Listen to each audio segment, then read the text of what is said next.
2015 and Uncork'd Media. It is Bethany, a movie by James Cullen Brasak. I think that's his last name, I believe. I pronounced it right. I've known this man for a while. Kind of a guy. At times I've reached out to him when I first started making movies, asked a few questions. He's done a lot of, he did some independent stuff at first, and then he kind of ventured off into the movie for hire role. And he's a guy that I definitely respect.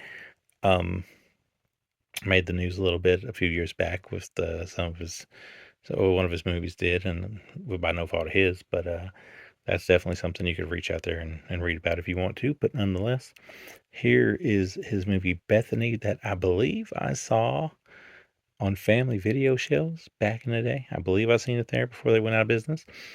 Um, I will say up front before we get into this that, with all due respect to James, as much as I like the guy, was not much of a fan of this one.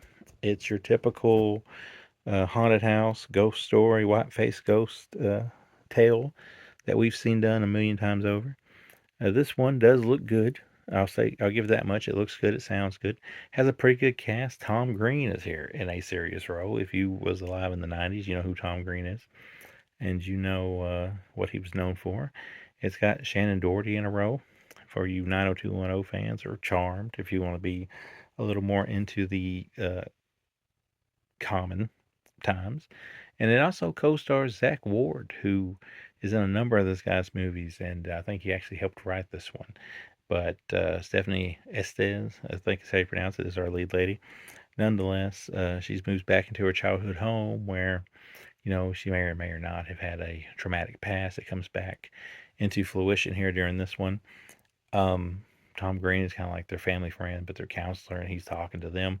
But nonetheless, they're back in the house, and her husband, who's played by Zach Ward, wants to sell the house, make a bunch of money, but they're going to live there till they sell it. And as soon as she gets there, almost immediately, creepy and weird things start back happening. And it's kind of a jump scare movie. It's kind of a let's have creepy imagery here and there movie.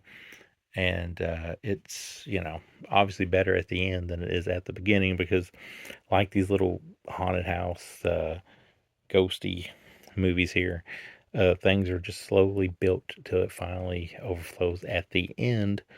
And there is a few cool scenes here and there. I'll give that much. The ghost does look a little bit freaky at times, but the thing is, it's really no more freaky than what you've seen in The Grudge or The Ring or a number of other things that tried to be like the J-horror stuff after that got really, really popular back in the day. Um, well acted still. And there's a few moments of blood and gore here and there. But I think the biggest fault is, besides being a little too typical to the format of this type of movie, is it's kind of dull. And things kind of don't happen at a pace that you would probably want it to happen. So I give this one, unfortunately, a 1.5 out of 5. Was not a favorite of mine at all. You can see some clips from the movie.